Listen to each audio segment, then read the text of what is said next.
Greetings and bienvenue, Midnight Crew. Thank you for returning to this broadcast, and welcome to new viewers joining us for the first time. If you like a video, then feel free to subscribe.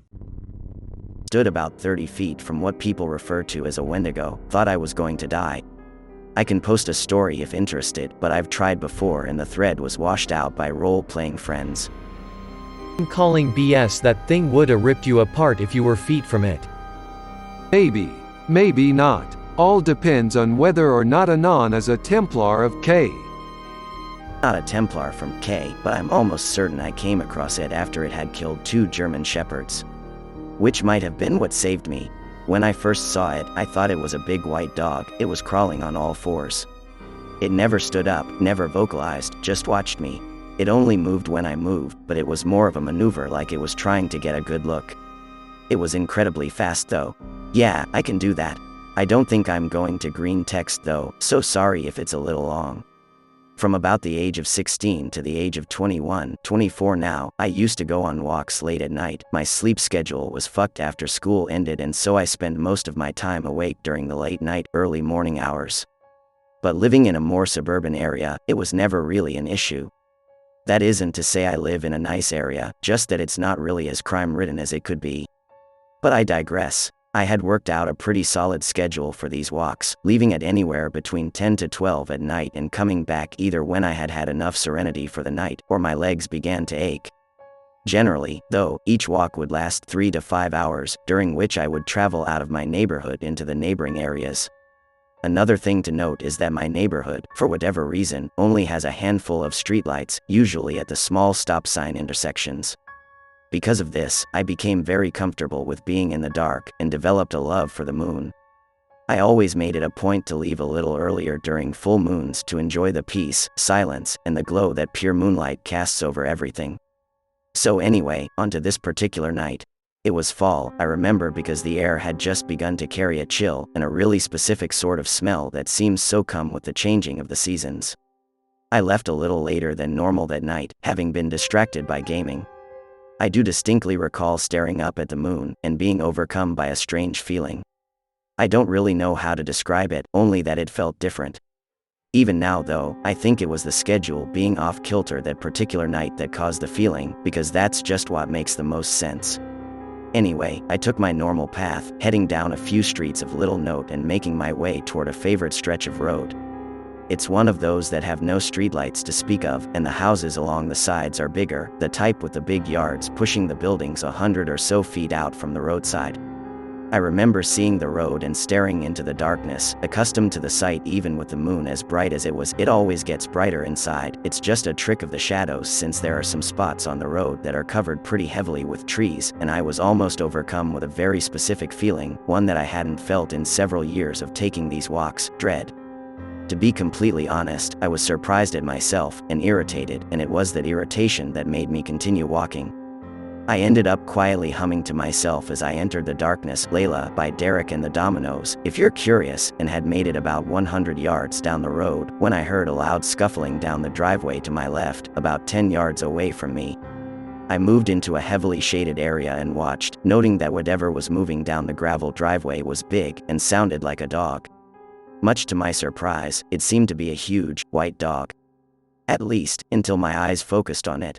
In the moonlight, sometimes things take on an eerie glow and shapes can be misconstrued, so I was only watching it with curiosity until it got a little closer, and I realized that it wasn't white fur shining in the moonlight, but skin. Bare, pale skin. This caused a shift in my perspective, and I began inspecting the rest of this new sight, only to realize that it wasn't a dog at all, but a man. A very tall, incredibly emaciated man. His skin was pulled tight over his skeleton, and he trotted along on all fours as if it were the most natural thing in the world. At this point, I was a definite combination of freaked out and interested, so I took a single step closer, as quietly as I could, and squinted my eyes to get more specific details. Its legs seemed to be normally shaped, as far as a human's go, but the forearms were elongated, giving it a very surreal hunch that was, obviously, not human. Oh, another thing to note is that its head was completely bald, and the moonlight hit it and made it glow, which is sort of funny. And then I noticed it was looking at me. The light reflected off of its eyes with a dim yellow shine, which is what drew me into getting a good look at its face. It was featureless, not blank, but there was nothing notable about it. It had no ears that I could see. Its nose, if it wasn't a trick of the light, was very small. No lips to speak of. And it just stared. We stared at each other for several long seconds, my mind reeling as I struggled to come to some sort of solution for how I would get out of this situation. But none came, that is, until a car's headlights flashed down the road. In my idiotic half-panic, I turned my head to see if the car was coming down the road I was on, and as soon as I did, I heard a rapid, heavy shuffling. I jerked my head back and the thing was gone. I struggled with keeping my fear in check and made a cursory scan of the area around me, and I found it, sitting in the yard to my left. It was about 20 feet away this time, sitting in the big yard just outside of the light being given off by the home's porch light. It was one of those huge yards I mentioned earlier, so there was some space between it and the house too. The only reason I noticed it at all was because I had caught the very end of its movement, otherwise the yard was heavily shaded by a bunch of trees. So, I stared, and it stared. We watched each other, me standing on the side of the road in the dark, and it hunched down in this yard, motionless as far as I could see. Finally, my mind settled into a solution I could actually make work. I have phone shortcuts, and I know my best friend is awake, as I had been talking to him before I left. So, I called him, never taking the phone from my pocket until I heard the muffled, "What's up?" of my friend answering. I placed my hand over the light sensor of the screen to make sure it was dark when I pulled it from my pocket, placed the phone to my head, and said, "I'm on, street name, get here as soon as you can." Luckily, he was able to understand how serious I was being, and hung up immediately. Thus, began the longest 5 minutes of my life. I closed my phone and slid it back into my pocket, never taking my eyes off the thing. Fortunately for me, it seemed keen on simply staring in turn. I don't remember my thought process in detail, only that one thought of, "I can't believe this is happening," repeating over and over every few seconds. Then, mercifully, headlights. Knowing that it was my friend, I began slowly backing away toward the oncoming car.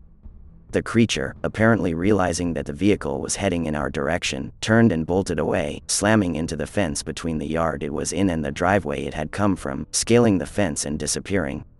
Feeling safe enough to turn, I was getting ready to run to my friend's car. I slowly rotate toward the headlights to see not my friend's car, but a police patrol car. I froze in place as the headlights washed over me and the car just cruised on by, my friend's vehicle right behind it. He pulled over and I was in the car before he even put it in park. Not that it mattered much, because I told him to get me the fuck out of there immediately. He kept asking questions, but it was around that time that the full weight of the experience hit me, and I just sort of sat there in silence, trying to process what I had seen. He drove off, and I noticed that the police car had stopped in the driveway that the thing had come from, with 2 officers getting out and making their way toward the home. It occurred to me then, that if they had been called by the owner of the house, a woman with her 2 big German shepherds, that if she had reported a disturbance, the cops would most likely have stopped and questioned me. Unless they were given a more specific description. And like I said, I haven't seen those dogs since. Geez. As someone who used to take a lot of walks at night, before I got chased out of the local park, and all the way to a fallback point by someone making elk calls, you acted a shitload smarter than I ever would have in that situation. Also, even worshipping at the altar of K would likely not have saved you in that situation, if it could move that bloody fast. This happened in friggin' suburbia. Did the neighborhood border a large forest? Perhaps. The alternative is not something I want to ponder on at the moment. Yeah, it was fast. For a little more accurate perspective, the space it cleared in the time it took me to look behind myself and then back was about 40 feet, diagonally from where our positioning was before. But no forest. That, specifically, is something I've thought a lot about in the last few years. I don't know why it was here, of all places. I'm not even sure where it could have come from, or gone. Me 8 years ago. Family dad buys into a hunting farm up north. Nice place. Probably 400 acres altogether and then opens up into a national forest. Easy to get lost in if you stray too far from the main trail. Lots of springs with the best water you've ever tasted. Anyway, I, being a young lad of 15 at the time, had ventured off to find one of these springs. Friends and I had an interest in setting up a still to make moonshine. We were 15. Booze was hard to come by at the time. How we were supposed to do this was beyond me. But we knew we needed cold water. So, I was out looking for a steady water source. I spent a lot of time going deep into the property looking for a pod out of the way one a hunter would be less likely to stumble upon. Find one. Good clear tasting water and up next to a cliff-like face difficult to see from above or below. Spend the next couple of hours cleaning leaves away, making a nice little fireplace etc. Watch the sunlight dip down. No problem. I took the ATV out, I can make my way back. Spend a few more minutes listening to the woods. The birds and the wind. Looking back, it was probably the most at peace I'd been in the woods for quite some time. The first thing that made a flag of the fuck run up in my head was that it got really quiet. Actually, quiet isn't probably the right word for it. I mean, silent. Not a single breeze blowing. Not one bird chirping. Nothing. Zip. Zero. Suddenly, nostrils are assaulted by this terrible odor. Imagine if a skunk and a turkey vulture fornicating on top of a rotting carcass slowly. The odor changes from overpowering stench to just death. Seriously, there's no other way to describe it. It just smelled like death. Kind of like wet moss in a mausoleum. Again, all this is to the soundtrack of nothing. Only the wood popping in my fire is. I actually think the lack of sound is what gave me the heebie-jeebies at first. Notice two lights out in the distance, up high, above the trees. Strange type of light too, like the kind of light you'd see on a fogged-over glass. It's not really projecting anywhere or lighting up anything. Just kinda burning so you can see it and nothing more. Mind is running through possibilities of what it could be. Already beginning to nope, between the smell of death and the silence. Notice lights are getting closer, and they're next to each other.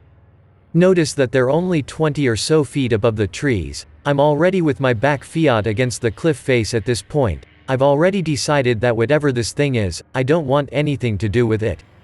It was probably close to 70, 80 feet tall, with the head of a buck, those eyes with that dull light. The stench was overpowering at this point. As it moved, it didn't knock over the trees. Just kind of meshed through them. I could see that the deer's head was mangy, and it looked like stuff was leaking out of it. All I can say about the body is that it was big. As I had bigger problems when it stopped. It paused for only a moment parallel to my campfire. If it looked down, it would have seen me. But it only paused, sniffed the air and then in the largest bounds I've ever seen, darted away, headed north. After making sure that I was indeed alive, I lit the fire in the ATV and tore off back for camp. Don't think I slept for 2 months after that. I hope that you enjoyed tonight's broadcast. If you enjoyed tonight's story, then please subscribe to the channel as more Greentext will appear daily. A new broadcast will appear when the clock strikes midnight Central Time.